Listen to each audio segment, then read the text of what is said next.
Indonesia. Dalam kebinekaannya memiliki banyak keluhuran warisan kebudayaan yang sangat bernilai dan diakui dunia secara resmi oleh UNESCO. Warisan luhur kebudayaan ini menjadi kebanggaan bangsa Indonesia yang dikagumi dunia. Kementerian Pendidikan, Kebudayaan, Riset, dan Teknologi merupakan lembaga resmi yang memberikan layanan untuk pemajuan kebudayaan bersinergi dengan lembaga dan pemangku kepentingan lainnya. Inilah kami, Direktorat Pembinaan Tenaga dan Lembaga Kebudayaan, Direktorat Jenderal Kebudayaan, Kementerian Pendidikan, Kebudayaan, Riset, dan Teknologi.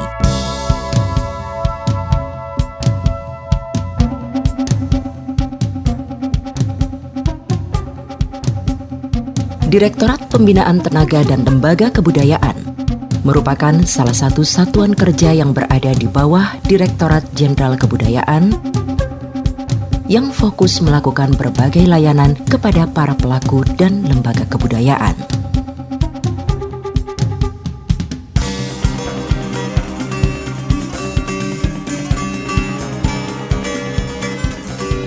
Berbagai layanan yang dilakukan diantaranya adalah pelatihan atau bimbingan teknis berbasiskan kompetensi, standarisasi dan sertifikasi, penguatan tata kelola lembaga kebudayaan, serta memberikan apresiasi kepada pelaku atau lembaga yang memiliki kontribusi luar biasa bagi pemajuan kebudayaan.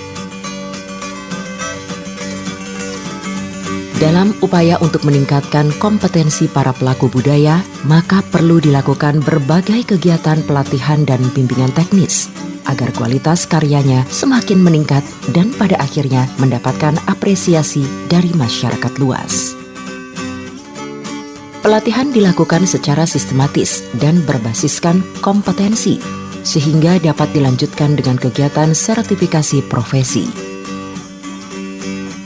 Tujuan dari pelatihan tidak hanya untuk meningkatkan kemampuan pengetahuan dan keterampilan, tetapi juga memiliki sikap dan karakter yang positif. Pelaku budaya yang kompeten diharapkan dapat memberikan kontribusi baik di bidang pendidikan, di bidang pemajuan kebudayaan, maupun peningkatan kesejahteraan. Pelaku budaya yang tangguh dan berkomitmen menjaga identitas bangsa melalui karya-karya budaya yang bernilai dan menjadi inspirasi. Standarisasi merupakan upaya untuk menilai tata kelola lembaga kebudayaan.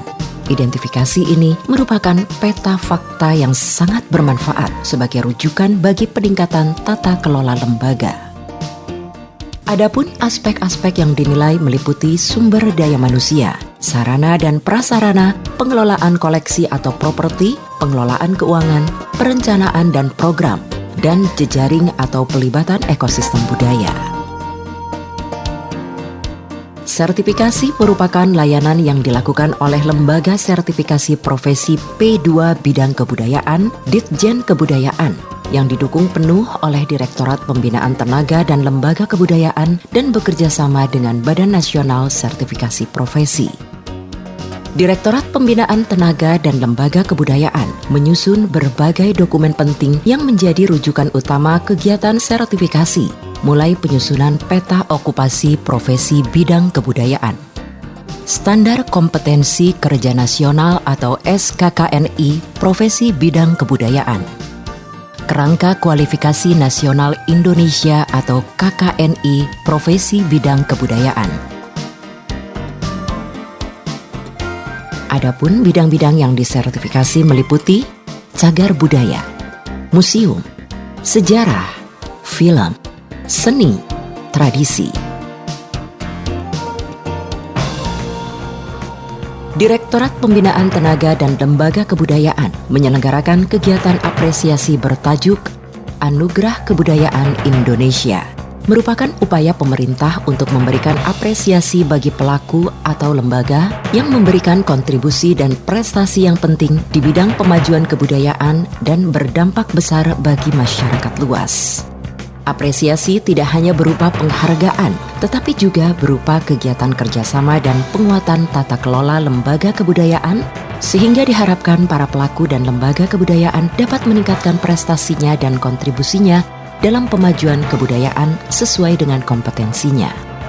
Beberapa kegiatan yang dilakukan dalam upaya untuk meningkatkan kompetensi pelaku dan lembaga kebudayaan diantaranya Indonesiana, yaitu platform penguatan tata kelola festival yang berbasiskan kearifan lokal, partisipasi, kesinambungan, dan gotong royong. Kegiatan ini bertujuan untuk memperkuat kualitas penyelenggaraan festival-festival yang dilaksanakan di daerah. Kemah Budaya Kaum Muda merupakan ajang kompetisi gagasan para kaum muda yang memanfaatkan kekayaan di bidang sains, teknologi, engineering, arts, dan mathematics dalam menyajikan kekayaan budaya seperti dalam bentuk aplikasi dan purwarupa yang memberikan nilai manfaat bagi masyarakat luas. Belajar bersama maestro adalah upaya transfer nilai, praktik baik, dan inspirasi para maestro kepada para generasi muda sehingga mereka mendapatkan pengalaman dan nilai yang positif terkait dengan pengetahuan, keterampilan, proses berkreasi, etika, dan sikap. Yang pertama tentunya terkait dengan pelatihan-pelatihan atau bimbingan teknis ya. Karena bagaimanapun juga saudara-saudara kita, para pelaku budaya, apapun jenis kompetensinya harus selalu ditingkatkan kompetensinya gitu. Mereka itu memang sangat menunggu program-program pelatihan, apalagi yang berbasiskan kompetensi gitu ya. Karena mereka juga perlu kaderisasi, perlu estafet, perlu meningkatkan kompetensinya dan lain-lain gitu ya. Karena bagaimanapun juga membuat kita harus adaptasi dengan pendekatan-pendekatan baru, kemudian ada media baru dan lain-lain gitu. Yang kedua terkait dengan sertifikasi. Sertifikasi ini sebetulnya sudah sangat ditunggu oleh masyarakat atau para pelaku budaya gitu. Karena acap kali mereka dalam bekerja, dalam bernegosiasi gitu, nilai tawarnya itu menjadi turun. Bukan berarti mereka tidak pakar, tidak ahli gitu. Karena belum memiliki sertifikasi gitu ya. Apalagi dalam era global ini ya. Jadi selalu orang butuh bukti atau eviden. Mana bukti sertifikasinya, mana pengakuannya gitu. Ini pun sudah dirasakan gitu ya oleh sebagian para pelaku budaya. Terkait dengan standarisasi tentunya ini bermanfaat. Karena banyak betul lembaga-lembaga budaya yang terus terang saja belum berbadan hukum ini. Belum berbadan hukum sehingga begitu mereka melakukan kerjasama atau sinergisitas, kekuatan atau posisi bergainingnya itu masih lemah. Masih lemah karena orang selalu khawatir, ini akuntabel nggak? Ini jelas nggak? Ini clear nggak pertanggungjawabannya dan lain-lain. Sehingga kami melakukan pendampingan terkait dengan penguatan tata kelola kelembagaan sambil kami melakukan standarisasi pemetaan. Anda itu kekuatannya di sini, kelemahannya di sini, potensinya di sini. Peta ini menjadi bahan yang penting buat para pengelola lembaga-lembaga untuk meningkatkan kualitas pelayanan kepada masyarakat. Dan terkait dengan apresiasi, tentunya ini sangat ditunggu-tunggu dan kami hanya sebagian kecil ya bisa melaksanakan apresiasi karena banyak kementerian lain, banyak lembaga-lembaga lain yang juga gitu ya gotong royong ikut memajukan kebudayaan khususnya di bidang apresiasi. Ada yang terkait dengan penghargaan penetapan misalnya maestro atau pelopor ya atau komunitas atau lembaga sampai sekarang ke media. Media pun kita apresiasi gitu karena banyak sekali produk-produk media yang support ya mengkritisi program-program pemajuan kebudayaan sehingga bisa memberikan literasi kebudayaan kepada masyarakat gitu ya. Nah itu kurang lebih ya selama ini yang saya tangkap dari beberapa nilai manfaat kehadiran Direktorat Pembinaan Tenaga dan Lembaga Kebudayaan gitu. Dan yang terakhir ini yang sedang kami jalankan juga terkait layanan transaksi non tunai.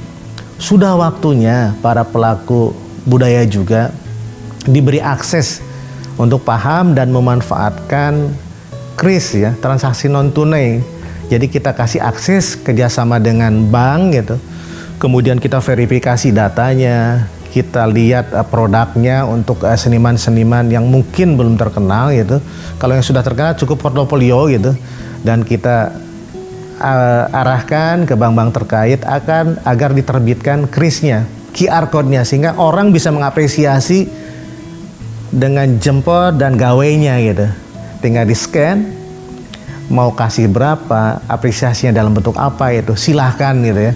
Sekarang sudah bisa dimulai dan mudah-mudahan ya sedikit bisa memberi warna lah literasi tersebut, karena mereka juga warga negara Indonesia, harus diberi akses ke perbankan gitu yang selama ini ada kendala-kendala. Itu sedikit ikhtiar kami ya dalam rangka pemajuan kebudayaan gitu. Sejatinya, pelaku dan lembaga kebudayaan merupakan aktor utama dalam upaya pemajuan kebudayaan. Upaya untuk meningkatkan kualitas dan kuantitas dari para pelaku dan lembaga kebudayaan merupakan tugas kita semua agar upaya pelindungan, pengembangan, dan pemanfaatan warisan budaya dapat berjalan dengan baik dan memberikan kontribusi bagi peningkatan kesejahteraan masyarakat luas.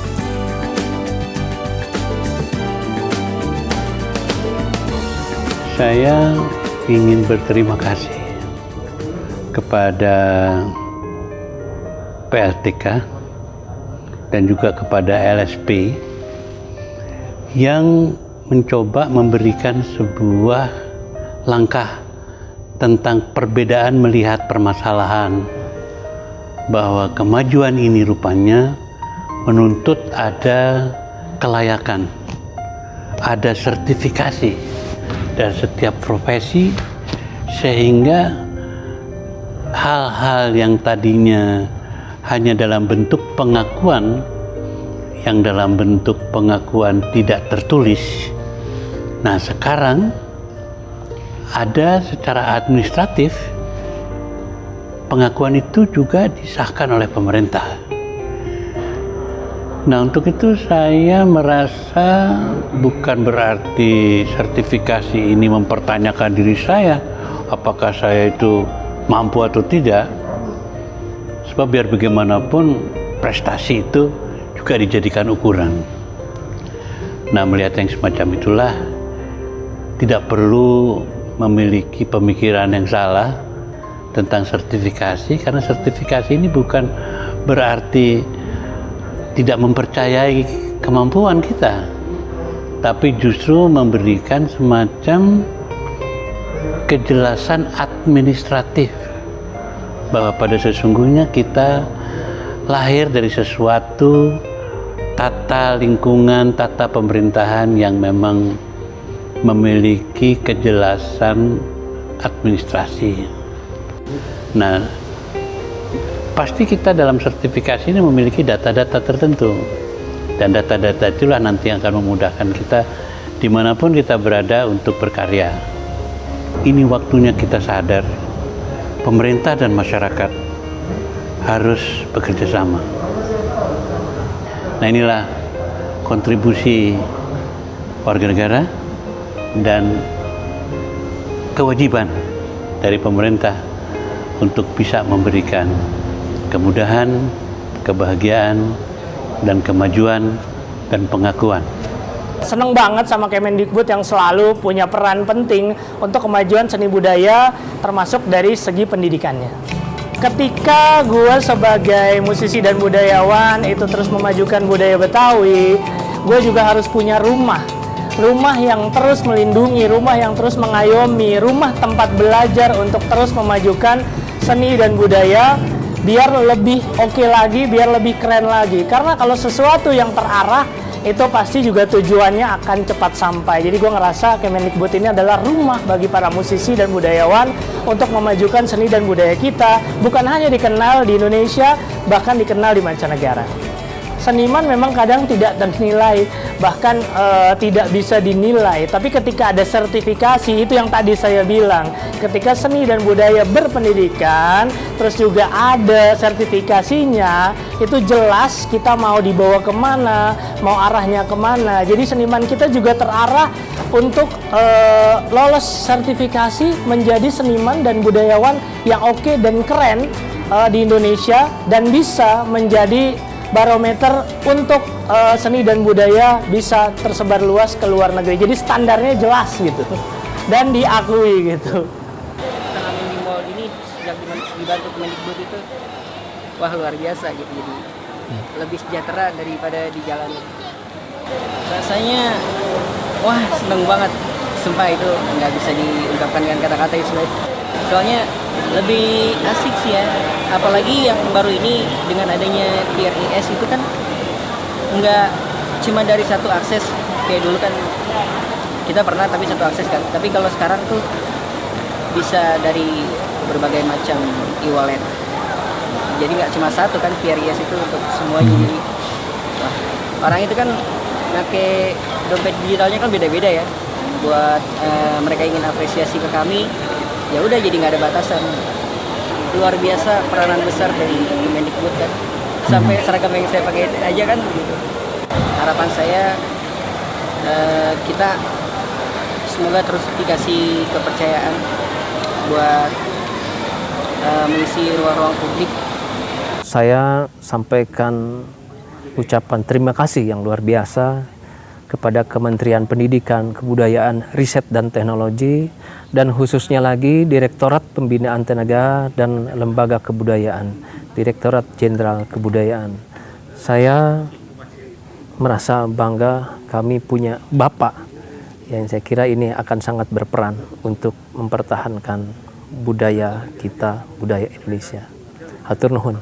Jangan cuma bertanya kenapa budaya gue nggak maju, tapi lo harus lakukan gimana caranya budaya lo bisa maju.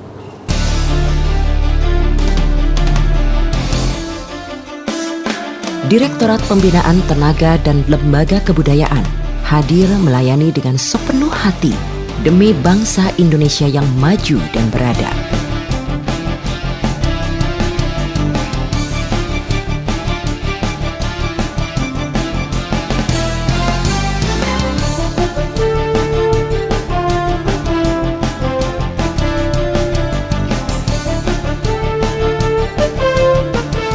Teman-teman pelaku budaya, marilah kita sama-sama memajukan kebudayaan bangsa kita dengan gotong royong, karena sejatinya pemajuan kebudayaan hanya bisa dilaksanakan dengan gotong royong gitu ya. Tidak mungkin kita melaksanakannya sendiri-sendiri. Sudah bukan saatnya lagi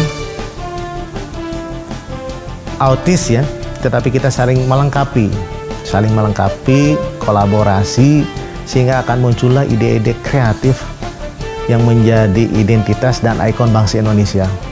Mari.